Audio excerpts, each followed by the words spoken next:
And hey, everybody, welcome to Narrative Live. We're a little late today, but it's only because there's so much good stuff coming up on the show. You're just going to love the program. Really interesting guests coming up, plus an incredible amount of interesting news that we have for you today. So thank you for joining us on Narrative Live. We're on my Periscope if you guys want to jump on there, and I'll monitor questions and comments as best as we can throughout the show. Tracy McElroy, hello, how are you?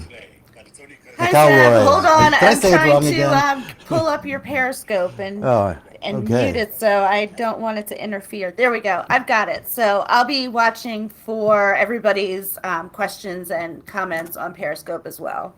So we have a big guest coming up today, Alan Silberberg, who many of you recognize from Twitter. He's written an incredible book, and it's all about bots and about how the cyber attack on this country happened in 2016. He's coming right up, and we'll talk to him about a whole bunch of things that he knows that we didn't even know he knew until we started pre-interviewing him here. So we're looking forward to that. There's also some big news happening, breaking news on Michael Flynn, right? Isn't it, Tracy? Yeah, some great news, breaking news with Flynn today, and that's partially why we're a little bit late because I was scrambling to get all of the information together on what in the world is going on with Flynn and the judge and some unredacted documents and what is happening, Zev. So, you're gonna have to tell me because I'm not entirely sure, but I'm looking forward to finding out. Let's bring in Alan because hopefully I can press all these right buttons and Alan will show up. Hey, Alan, how are you? I'm good. Thank you. How are you? We're really well, and we're thrilled that you're joining us on our show. Congratulations on the new book, Thank you Bots very much. And thank you Against for having Us. me today on the show. I appreciate it. You know, we've been following you on Twitter for a very long time, and it's great to meet you in Likewise. person, Inish. We're going to hear about your book a little later on, but it's basically a look at how you were embroiled in the middle of this cyber war as it was erupting, and you sort of a good first-person account of what happened. Indeed. Okay, well, we'll find out about that. But first, we should find out about this breaking news. So, Tracy, Let's do it. why don't you take us through it? I don't have the actual animation, but we can definitely take us into the slide which talks about the evidence that was filed or unsealed today. So, this is Mueller's team, right? Ultimately, is this correct? Right. Mueller's team, they unsealed some evidence that Flynn was cooperating with their obstruction of justice investigation. In fact, there was a voicemail recording that was handed over to the Mueller's team, and let's just say that it was maybe a little coercive that you might not want to help out the government. So, looking at it now, it looks like this voicemail was, in fact, mentioned in the Mueller report, and it was from one of Trump's lawyers, and he left the message for Flynn's lawyer.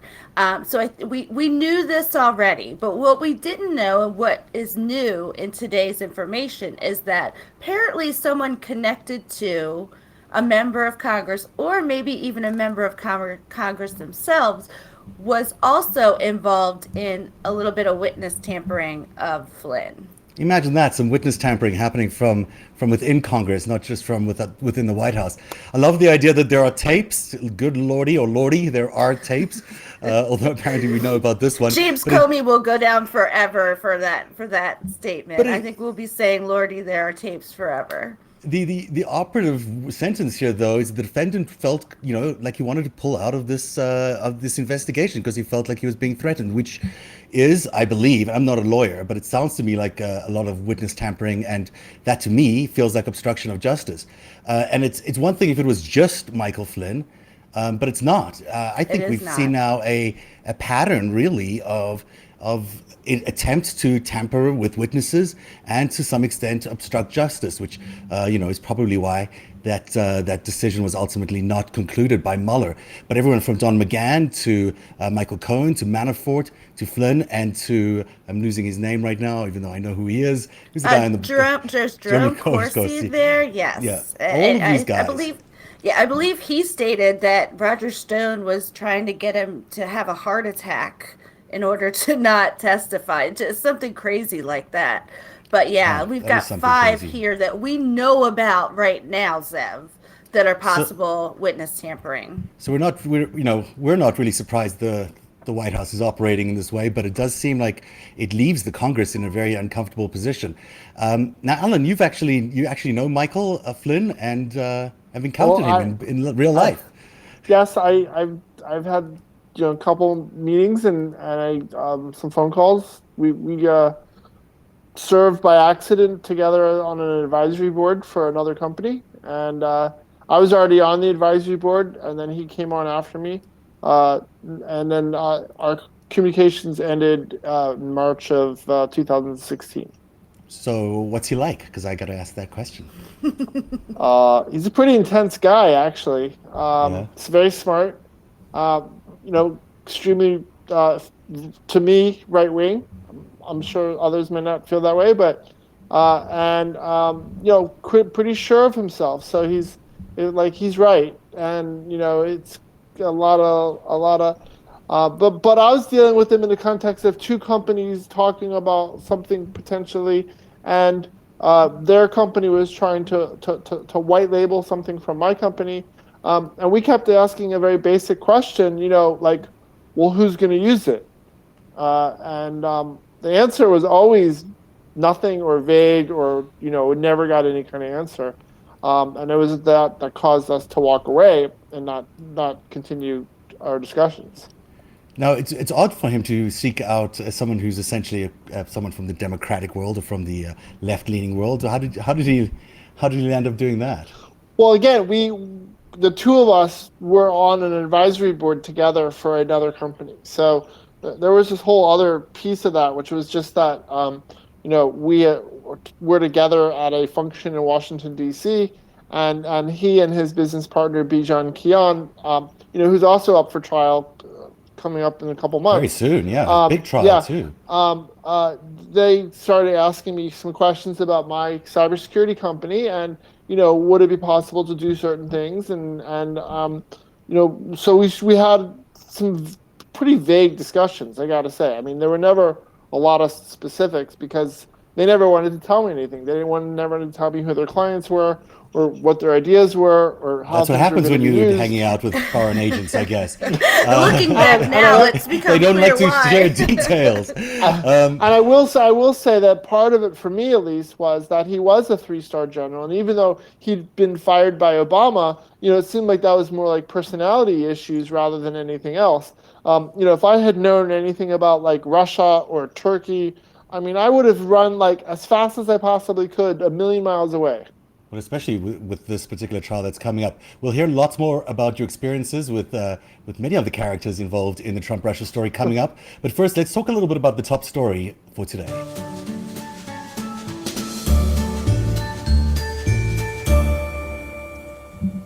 Ain't that a cute little ditty for the top story? The top story is actually quite serious. Fantastic, So Seb. we have, it's no surprise to anyone, or if anyone who's been watching this carefully, that the United States seems to be edging towards a war with Iran. And today there was a briefing at the Gang of Eight, for the Gang of Eight, by the Department of Justice. We think there's some photographic evidence out there. We're not sure of some vessels appearing to be Iranian vessels being loaded up with missiles, and that could be evidence that the Iranians are either A, being aggressive, or B, being defensive about the American posture in the region. Now, you take your pick which one. Now, it might help to provide some context around this, Tracy, because this didn't just show up this week. We can't. This isn't one of these things that popped up in the news and, oh yeah, let's go to war. This has been going on for a while. It may have even been part of the Trump strategy all along. So as we look at the war games that are happening right now, I'm going to walk you through some things that we might be familiar with, but maybe others aren't. You remember last time we were on the air, we talked about the August 3rd meeting that took place with Donald Trump Jr., Eric Prince, George Nader, and Zammel, who from the Israeli Psy group. You remember that? Yes, and I believe we also showed a clip of Prince in his interview stating that that meeting was actually about policy on Iran. Absolutely. So let's take a look at how that unfolded. And as we do that, I think we'll get an understanding of how we got to the situation we are today. So on August 3rd, Junior, Nader, Zamal, and Prince meet at Trump Tower. There are discussions about how the Saudis and the UAE will fund Israeli help for the Trump campaign. And what's not really ever described in the reporting on this is that there's an element of Iran. We know that there's an element of Iran because on that clip we showed you from Al Jazeera, Eric Prince says that meeting was about Iran. So way back in August 3, 2016, there's a meeting about Iran.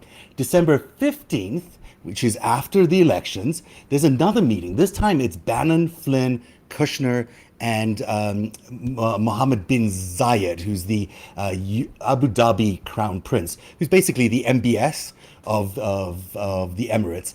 And this happens at Trump Tower. It's a secret meeting. You know, MBZ flies into town. He doesn't tell anybody that this is happening. He doesn't know, you know, normally if you're a head of state like that, you tell the State Department that you're going to be popping in. This was a secret meeting, so basically Right. ignored And all the remember, protocol. even though Donald Trump had been elected, Barack Obama was still the president at Still this the time. president. And you don't, yeah, this stuff does happen. Back channels do happen after the election. So at least this was after the election. So there's no collusionary aspect, but it's really fascinating when you see what happens next. So that meeting, we would never really found out what that meeting was about. It's a secret meeting up until now. But if we think about what follows, we can backtrack and figure out exactly what happened. In somewhere in early January or perhaps late December, Prince has a meal with George Nader in New York City. And in that meal, he says, there's this guy, Kirill Dmitriev, who's a Russian development banker. He works for Putin, and I know him from my work in the UAE. And he'd like to meet you. And he shares with him some details about Kirill Dmitriev. And then January the 11th is when the big Seychelles meeting happens. So, it's interesting to see how this development happens. And then in Seychelles, which I'll go to in greater detail in just a second, there's quite extensive conversation around how the United States under Trump would cooperate with Russia and also the UAE and Saudi Arabia. So that's the setup for how we know that Iran was a factor all the way back to August 2016. So here's how we know it, because it's as simple as looking at the Washington Post. The original report on the Seychelles meeting was so clear about this. The United Arab Emirates saw Iran as one of its main enemies, which of course we know they do, also shared the Trump team's interest in finding ways to drive a wedge between Moscow and Tehran. And so Zayed had met twice with Putin in 2016. He's the crown prince of Abu Dhabi. And according to Western officials, he urged the Russian leader to work closely with the Emirates and Saudi Arabia in an effort to isolate Iran, which of course, Russia is a big supporter of Iran. It's one of the reasons they've been able to survive in the way they have in the last few decades. The article in the Washington Post goes on to say that the meeting in part was to explore whether Russia could be persuaded to curtail its relationship with Iran, including in Syria, a Trump administration objective that would likely require concessions to Moscow on U.S. sanctions. So, put simply, this is the way it was going to work. You help us with Iran, you drop Iran support, Mr. Putin, we'll drop sanctions. It seems like a good deal. So swapping countries is what's going on, but that's the discussion. Well, in these they were meetings? trading loyalties. They were saying, I if you see. Okay. if you stop supporting Iran, and there's lots of good reason to stop supporting Iran, then we'll consider dropping sanctions, which means you get away with your billions of dollars that you've stolen from the Russian people. It actually is not a terrible deal. So let's go to the Seychelles, shall we? Look at the lovely Seychelles. It's the Four Seasons where this took place on the 11th of January, which is in the middle of winter here. It must have been absolutely lovely in the Seychelles. And this is the Four Seasons, a spectacular resort. You can see where it is, if you don't know, in the ocean over there, just off Saudi Arabia, just off the African coast. A really spectacular place by all accounts. The people who are there are Eric Prince, Kirill Dmitriev, who's the Russian we just spoke about, George Nader, who is there with Mohammed bin Zayed, and this other guy named Rick Gerson, who's Jared Kushner's friend, really. I mean, there's no other way to describe him. And it turns out that Jared Kushner's friend is actually responsible for a huge piece of historical negotiation, which we'll get to in a second. But first, let's talk about some of the things that happened there, just to walk you briefly through that. By the way, let me put up the slide one more time, just so you can see. Now, Bannon is close to Prince. Jared is close to Gerson. Putin is obviously Kirill Dmitriev's boss, and Mohammed bin Zayed is Mohammed bin Zayed. So there's definitely these guys were present, but not obviously able to take place in the negotiations. So they sent their emissaries through to negotiate on their behalf. Now, that interview we saw the other day on Al Jazeera. There's another great bit with it, because it's the most fantastic interview ever. Here's how Eric Prince describes his time in the Seychelles to the Al Jazeera interviewer just a couple of weeks ago. Take a look at this incredible interview, and we'll be right back on the other side of this to talk about it. But what were you chatting about with the Russian dude? I talked about it in testimony, and that's all I'm going to say. But it was just a kind of accidental meeting. Yes. Even though George Nader, your former colleague... Like I've said before, it lasted one beer, which doesn't take me very long. So you flew halfway around the world to a secret meeting in the Seychelles to have one beer with Vladimir Putin's messenger. I was there to see the Emirati leadership. That's not what George Nader seems to be telling the mullah folks right now. Does that worry you, that Nader's contradicting your testimony, your former colleague? I think it's amazing for you to try to view into the Mueller testimony. That's mighty prescient. I mean, okay.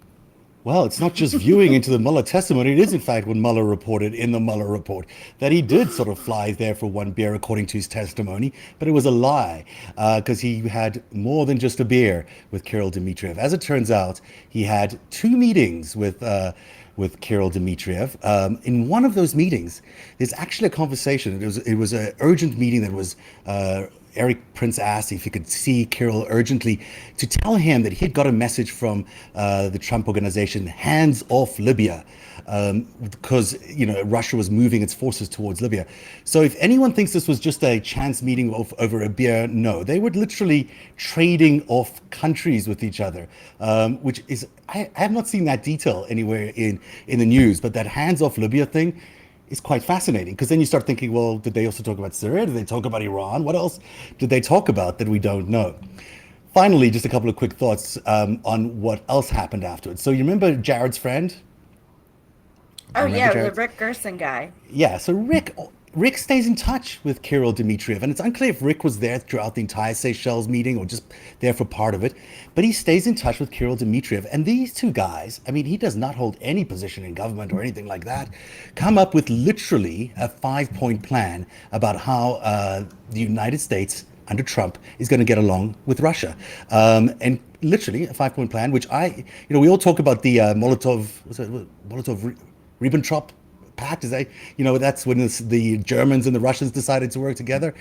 This is very similar. So I'm calling this, for my own purposes here, the Dmitriev-Gerson Pact for Reconciliation, a literal 5-point pact to fight terror, to manage weapons of mass destruction, including nuclear proliferation, to invest in each other's countries, including in the Russians investing in the Midwest to help Trump build the jobs there, which is interesting in the context of the Deripaska uranium plant that's going into Kentucky.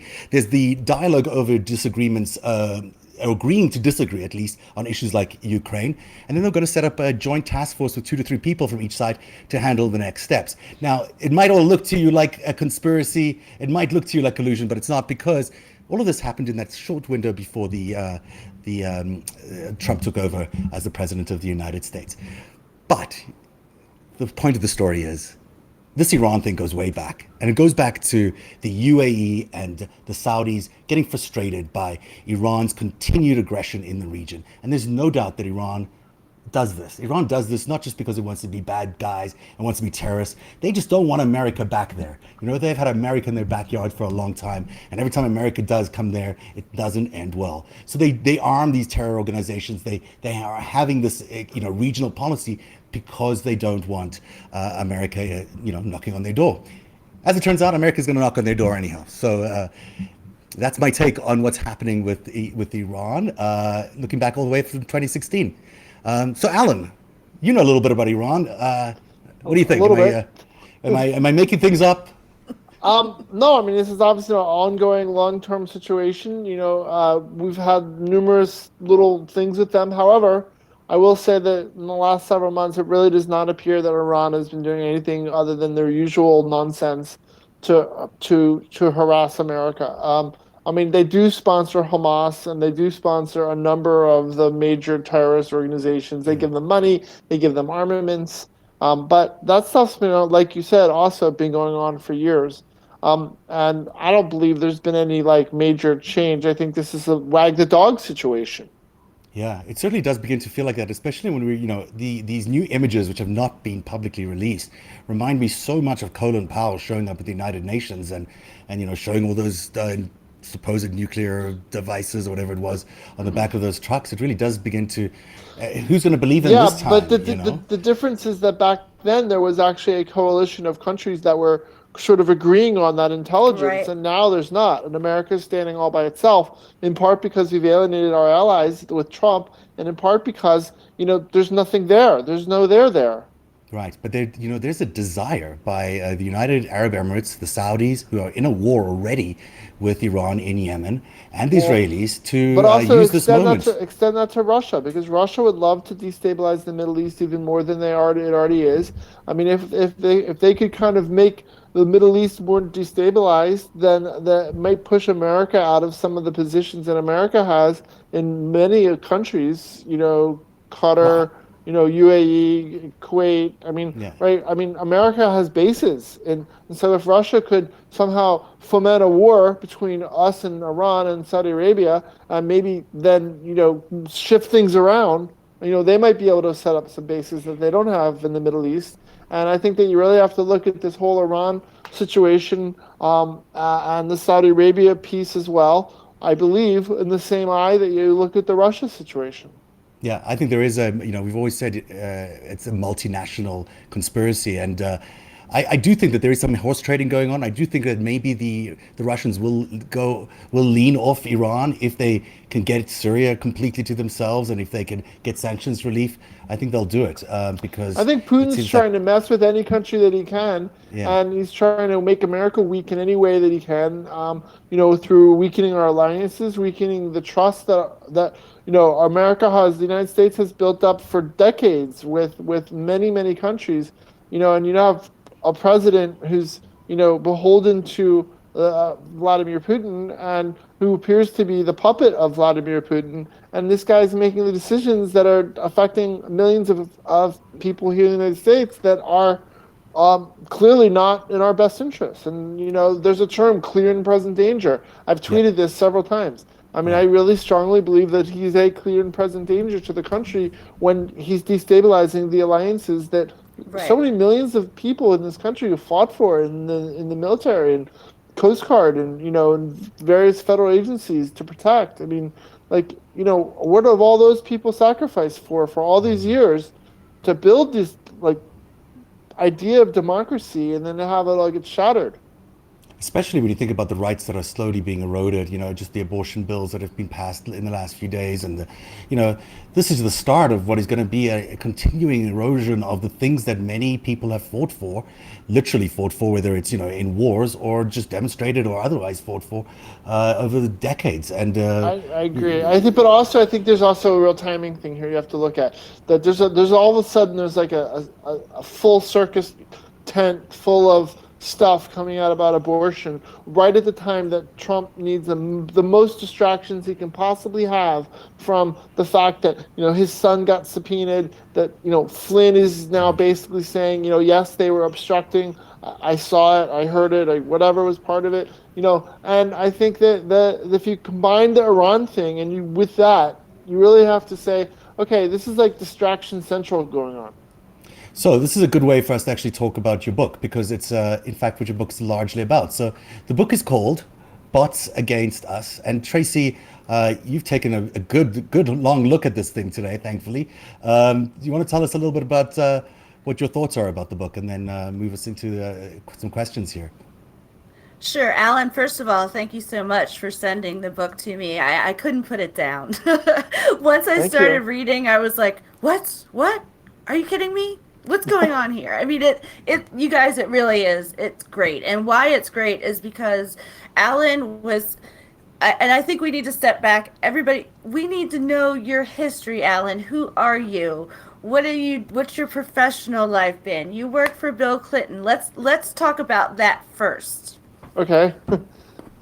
I started off my professional career very fortunately, initially working on Bill Clinton's first campaign in 1992 in Pennsylvania, and then once he won, the election, got hired onto the transition team, and then also into the White House and the executive office of the president, and then traveled with both Bill Clinton and Al Gore as an advance aide around the country.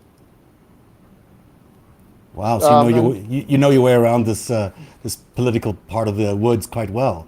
definitely. And I also got a lot of warnings from, people in the Secret Service and White House Communications Agency and other federal agencies about what to watch out for, like, when you're out on the road. And one of the big things back then, this is a long time ago, was people asking for email addresses. Random people coming up to you at an event and saying, can I have your email? Can I have your phone number? Can I have your business card? For the purposes of And hacking or just the purposes of having contacts back then? Well, it was like collecting that information. The more that could Right. be, and now that's all magnified and made immediate with social media and mobile phones. But 25 years ago, it was more like, oh, how much information could they build in person, or could they kind of get to know you if you were tired and someone came up to you on an airplane or in the airport. You had to sort of hopefully pay attention to it. Yeah, I've Um, had some of those instances where people sort of show up in the weirdest of places with thick Russian accents, wanting to, we'll fund your movie. I was like, really? Why bring this up yeah, now? with money from diamonds, right? Yes. Oh yeah, this was my Oliver Stone of all people was going to do the movie, and I was like, yes, but we know what he does. I want to Well, get into what was most 2016, but interesting for yeah, me yeah. reading the book, Alan, was at you as a cybersecurity expert. You were already on to what may be happening back in 2014, 2015. And then you really could see in real time what was happening on social media during 2016. For Yes. someone like me, I had no idea what bots were, or, I was getting into all these arguments with people on Facebook and not understanding why. And you really lay it out in your book. And I think you call it social engineering attacks. Do I have that Yes. correctly? Yeah. Yeah. Yeah. And so, I mean, that to me was like a light bulb went off when I read that. Could you explain what that means? Sure. So, as of today, basically more than 50% of all cybersecurity attacks around the world are occurring through, one type of social engineering or another. It might be phishing through an email. It might be SMS phishing through a text message. It could be social engineering through a social media platform where someone sends you a link. Hey, check out this link.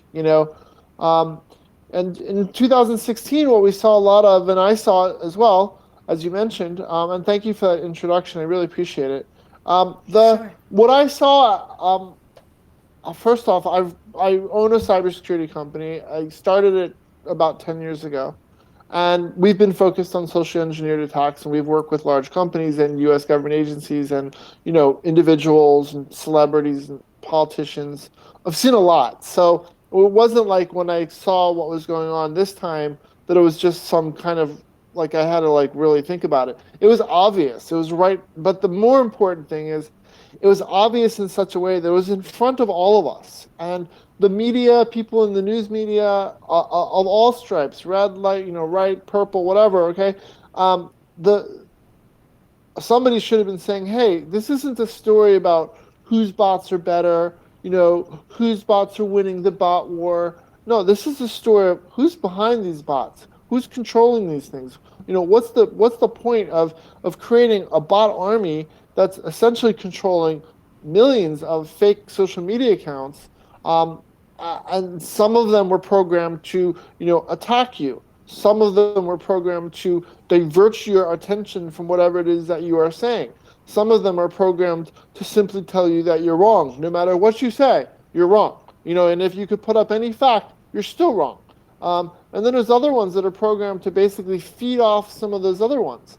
And so when you start to have that level of a matrix of an attack on millions of Americans at the same time, without anybody telling us it was going on, So that was the first problem. The second problem is the United States of America has been isolated for decades from propaganda.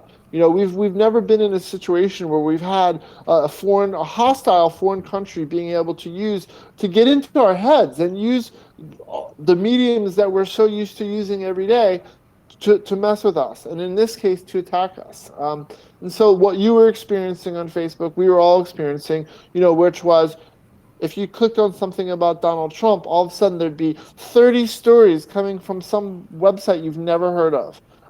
There were all these hyper local websites that had weather and news about the local city, but it was pumping out this propaganda, on 100 different websites.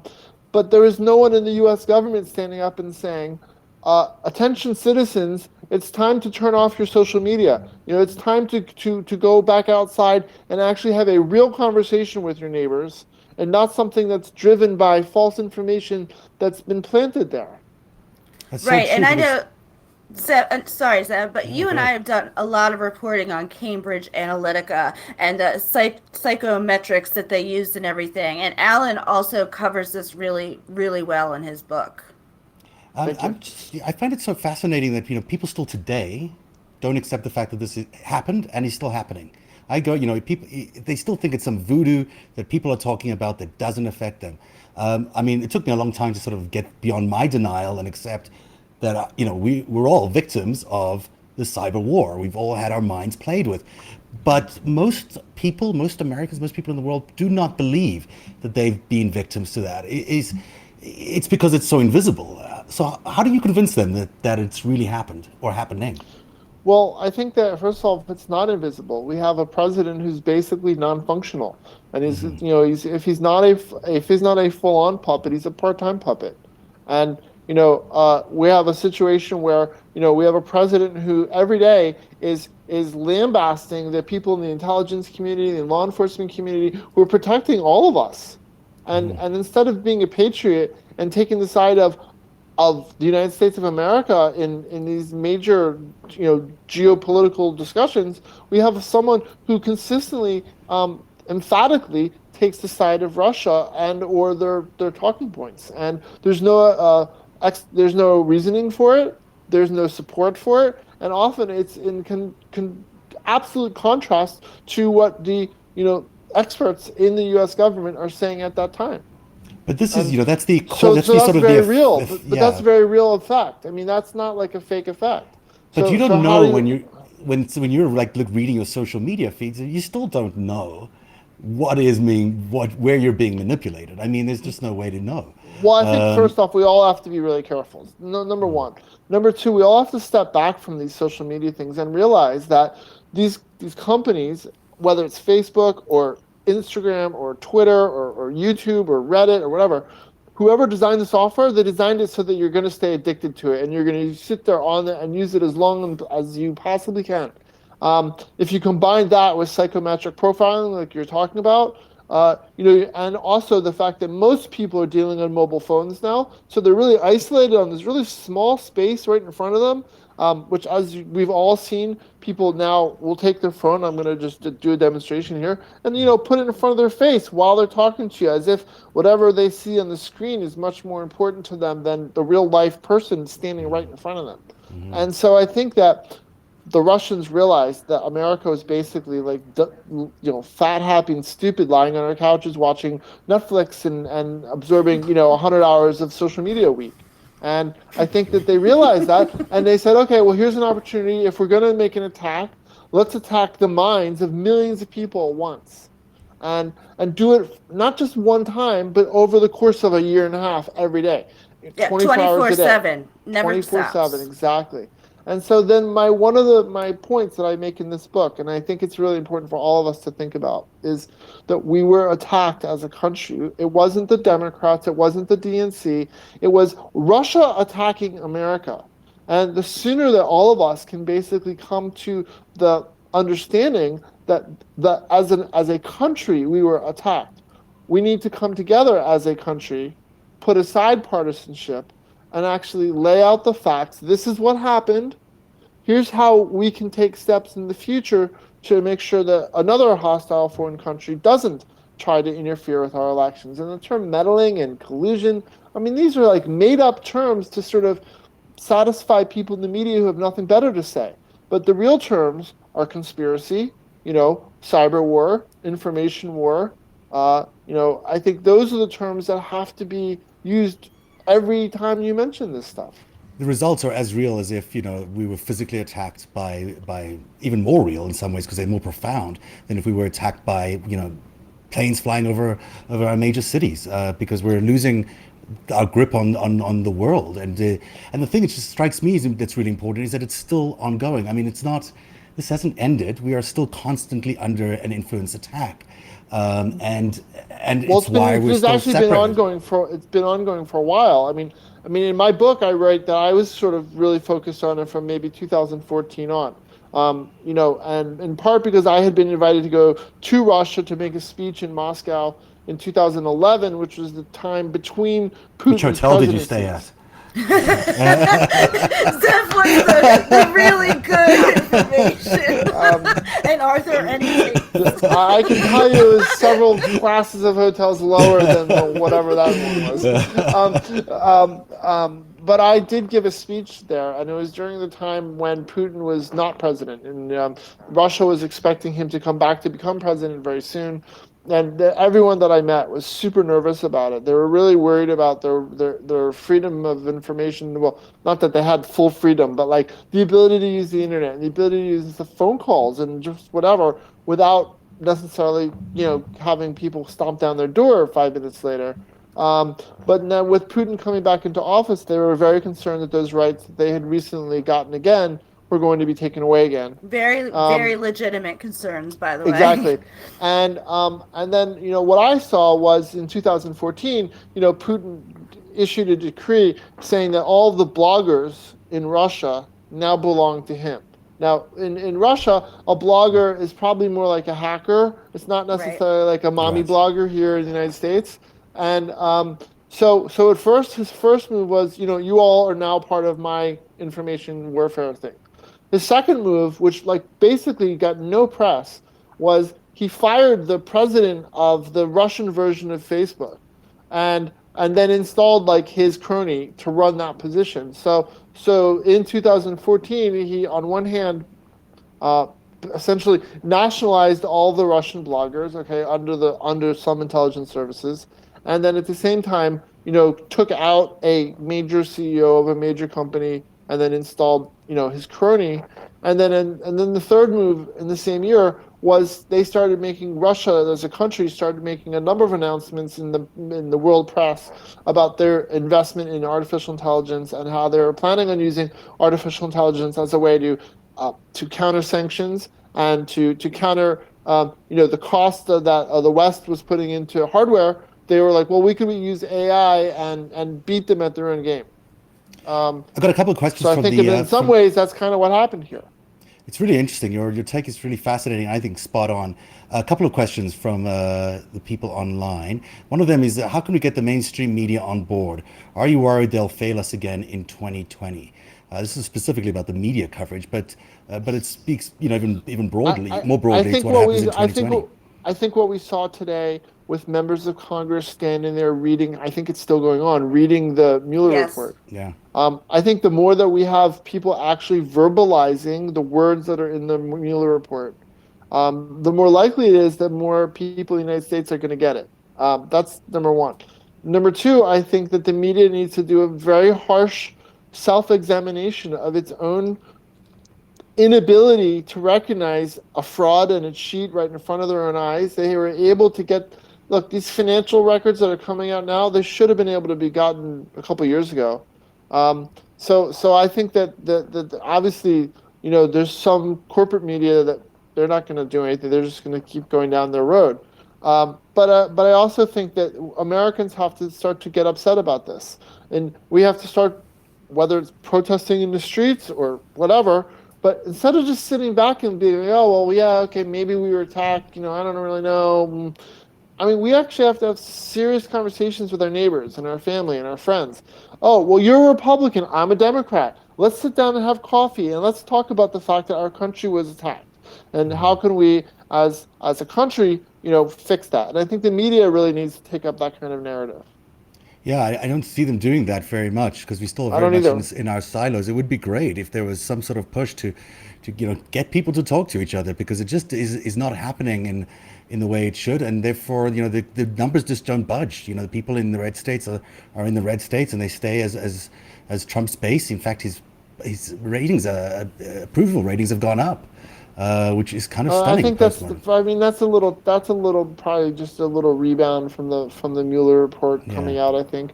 But I also look, a lot of those red states are in a media silo that's a cocoon. I mean, Right. they only get Fox News, they only get Sinclair Broadcasting, they get nothing else. They never ever see any other side of it. right. And even the other side of it, you can question how effective CNN has been in all this. But Tracy, you were really interested in the 2016 that in the height of summer in July 2016. Do you want to take us through some of your thoughts as you were reading the book around that time? Yeah, Alan, you had some interesting thoughts on Russia. Are you listening? And reading through your book, it made me. I have to ask you: do you believe it was coordinated? Because you go through some charts that you made and some analytics that you did with Russia's responses and tweets and that sort of thing, and how it corresponds to what Trump and his kids and all of that, how that happened at the same time. I think it was so highly coordinated that this is the least examined part of what happened in the 2016 election. The coordination that occurred was to the millisecond. Like if the Trump campaign put something out as a tweet, Russian media, Kremlin, Twitter outlets were retweeting it within a minute or two. Um, in June of 2016, when Trump actually became the Republican nominee, or it might have been late May of that year, both Vladimir Putin and the leader of North Korea were leaders who actually endorsed his presidency. And this was like lost because there was so much other chaos going on. The DNC had been hacked and the emails and her whatever, but that happened. Yeah, I And mean, did the alpha server happen? Is what I still am kind of trying I to. firmly believe that that's the other very underreported story. And then the Alpha Bank, something went on there, obviously. Yeah, I And mean, it's it not didn't normal to show have. up in It's the no Mueller way it's report. normal to have a bank pinging, a Russian bank pinging an American. It's just not. It does. No American company is going to do that because there's so many cybersecurity risks to opening those kinds of doors like that. Even if it's just little bits of data. Right. Yeah, I think there's a lot more to that story. I think that really has to come out. But this part of the fact that the bots were in front of all of us, and it was happening for a year and a half. They did their research. They knew where to go, and probably it sounds like someone gave them information on where to target this information. And Well, combine that with the psychometrics from Cambridge Analytica, it was like they knew exactly whose phone to send what message to. I mean, Manafort Um, gave them the polling results. It couldn't have been very hard for looking at those swing exactly. states to dive through local membership data for Well, the party and be able to figure out who's and who. and also to go into voter registration rolls and delete Right. people, which is what it sounds like has happened. Yeah, it does Um, seem to me like the two counties that we now know were affected by Florida is that by the Russians in Florida. There's a move now towards paper ballots. Do you think it's going to? Is there any hope for that to happen? I Is it I the only during the solution? election of 2016, starting in probably July, because at that point I was already super worried. When he made that statement about Russia, are you listening? I actually had an interview with U.S. News and World Report the following day, and I basically said, if what he's saying is true, then he's a traitor because he's asking for help from a hostile foreign country to help win an election. How much more clear can you get?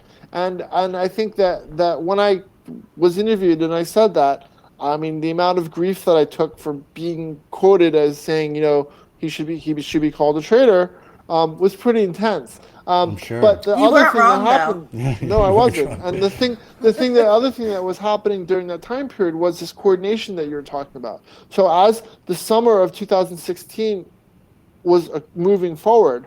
Okay, this communications coordination that was occurring between Russia and Trump himself, his family, the various Russian outlets, like 24 hours a day. And And and you, sometimes I would even, like, there were times when, and my problem was, because of my own work with my company, I was doing this on my own time. I wasn't like, nobody had paid me to sit there and track, Russians hacking elections.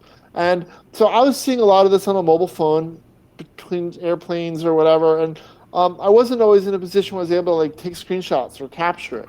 But there were times when I saw the Kremlin or Kremlin related media outlets tweet something that clearly was a Trump campaign press release a right. few seconds before the Trump campaign Yeah. would actually do it. There's a And it lot was of Wow. like, that. it was Wow. shocking. Yeah. But There's the other no, thing, where was but that I just want to coordination? back up for a second, because Yeah, one sorry. of the things that had really set me off about all this was I was already keyed up about Russia. Um, it was actually the Bernie bots for me that was probably the biggest mover from a digital perspective, because I've never publicly endorsed Senator Sanders. I've actually said I don't like the guy, and I've said that many times. And I suddenly started getting followed by these Bernie bots, Bernie Bros. Like probably December 2015 all the way through. Okay. And I started getting followed by a lot of them. And normally those are the types of accounts I might block just because I don't want to deal with them. Um, but I let a bunch of them kind of sit there and I watched what was going on. And I started getting really interested because there were so many of them. Um, I started looking at them carefully, and I realized that some of these Bernie bots and Bernie brothers, the background pictures that they were using on their Twitter accounts sometimes had Cyrillic writing on the walls, or sometimes the URLs that they were using had some kind of Cyrillic reference, or it wasn't every one. It was like 1 out of 20 of these accounts or whatever. But there was also a lot of this sort of I'm a very patriotic American, or I love American barbecues, or I'm a Democrat, I'm a former Democrat, and I'm going to vote for Trump. Like, there was just all this stuff where the syntax of the language was weird. And then one day in May, specifically of 2016, it was, I believe, the day that Trump uh, assumed the full nomination. Uh, um, all of the Bernie bots, or maybe 95% of the ones that followed me, suddenly became Trump bots. And they literally flipped alliances. And Crazy. suddenly it was all these weird accounts that had been following me for months that had been Bernie bots were suddenly Trump bots. Are you saying that Bernie is a beneficiary in the same way as Donald Trump was a beneficiary in 2016? Was he a beneficiary of the same I, kind of I, support from I Russia? don't know if it was exactly the same way. I think he might have been used in some ancillary way. And clearly, he and Jill Stein were used to separate Democrats and to try to create division amongst Americans. Whether Bernie Sanders sort of also somehow benefited at a higher level like Trump is, I have no idea.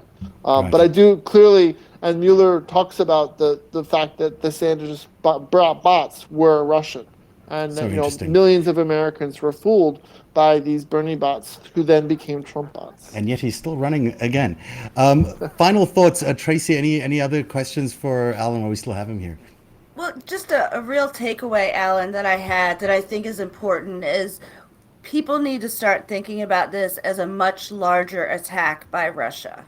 It is a huge cyber attack. They are not only attacking our elections, they've attacked other infrastructure. I mean, we are in a cyber war with Russia. It isn't just about they may have meddled in the 2016 election. Correct. So until people start thinking about that on a grander scale, we're going to have problems. We're going to have real I, issues. I agree with you. I mean, this is really one of the main points of the book that I wrote, and part of the reason that I wrote it is I really think I'm hoping to send a signal and a warning to people that we are in an ongoing information war that with Russia.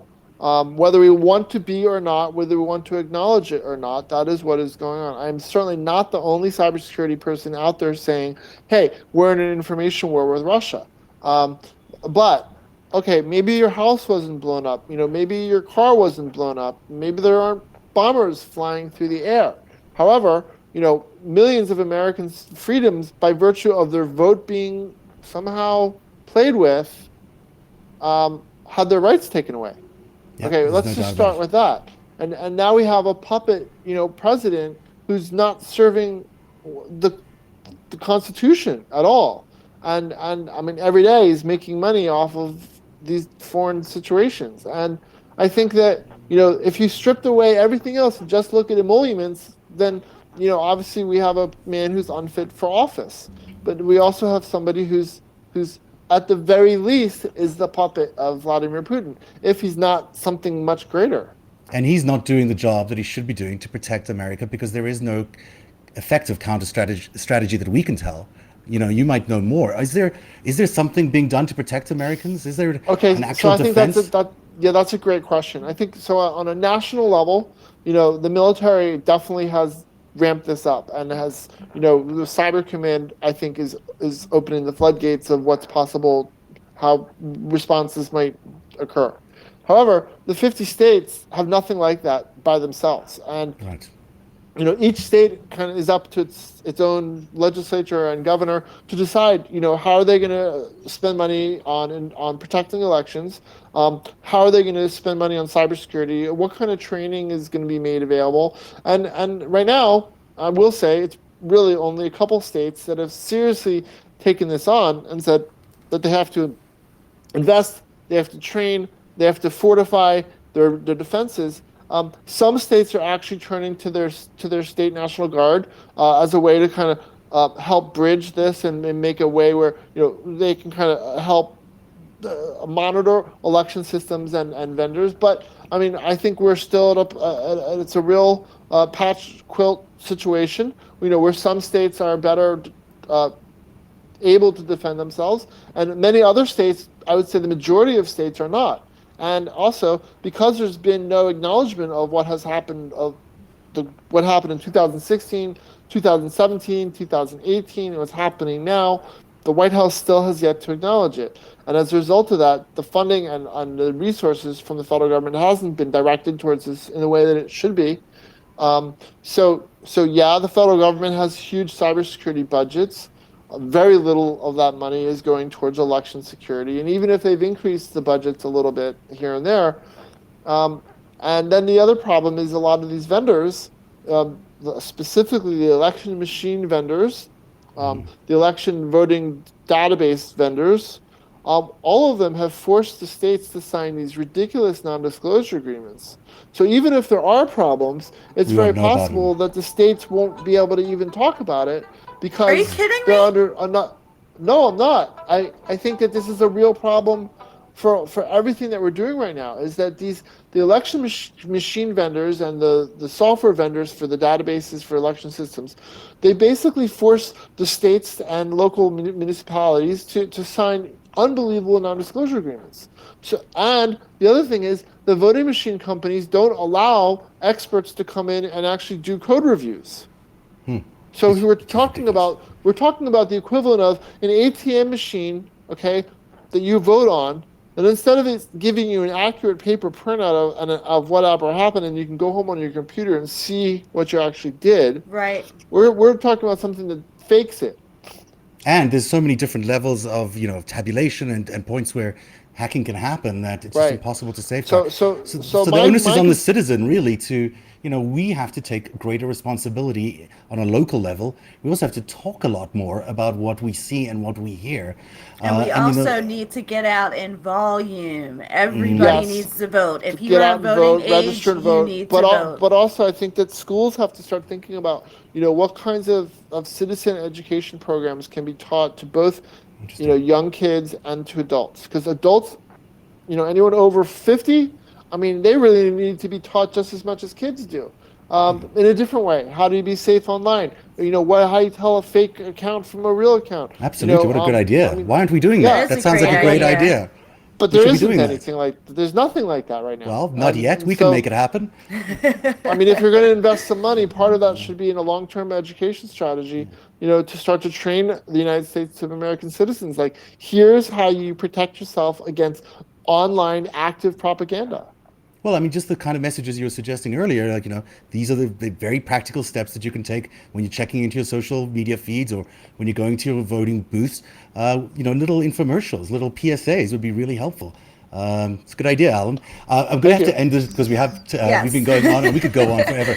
But, we are very lucky to have you around, Alan, because without you, this little bit of history would not have been captured in the way you've been able to do it so beautifully in your book. And we really are very thankful for you joining us here. The book is called Bots Against Us. Alan W. Silberberg. It's available right now on Amazon as a Kindle download, if I'm not mistaken. Correct. And the book itself will be coming out in June. And really terrific work. And thank you so much for taking the time. Thank you for being a real patriot and helping us all understand what's going on in our world, because it's a dangerous world out there. So thanks very much for joining us. Thank you for having me. I really appreciate the opportunity to talk about the book and also to talk about some of the other things that we were discussing. I think these are all really important issues for people, and I kind of hope that more people kind of wake up to what happened. I agree. Thanks very much, Alan. Thank you, Alan. Thank you.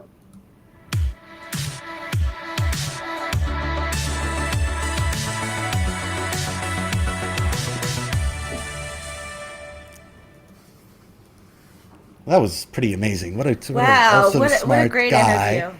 Yeah, and fascinating, and scary. All the things that we probably want to happen in a show, but a really important book for people to realize that we are going through this real deal event right now. We're still in a cyber war. We're still being influenced on a daily basis, and it's so important for people to know that. A quick bit of business for us.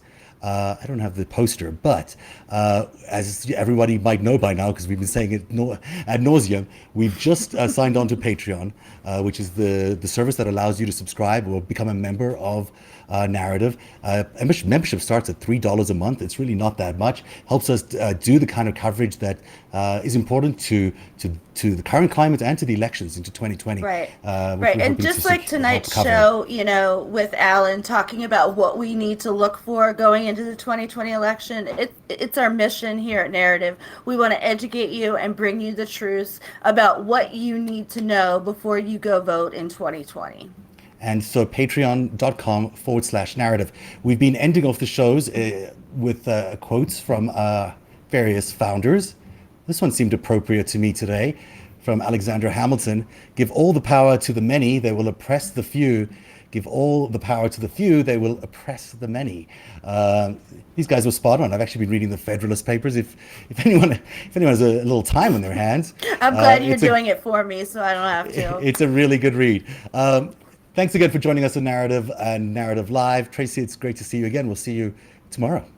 You too. Bye, guys. Cheers. Our founding fathers drafted a charter to assure the rule of law and the rights of man. We hold these truths to be self-evident, that all men are created equal. Ask not what your country can do for you. Ask what you can do for your country. If we lose freedom here, there's no place to escape to. This is the last stand on earth.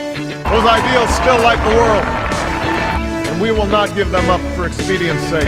Let freedom ring from every hill and molehill of Mississippi, from every mountain. America is the land where dreams can come true for all of us.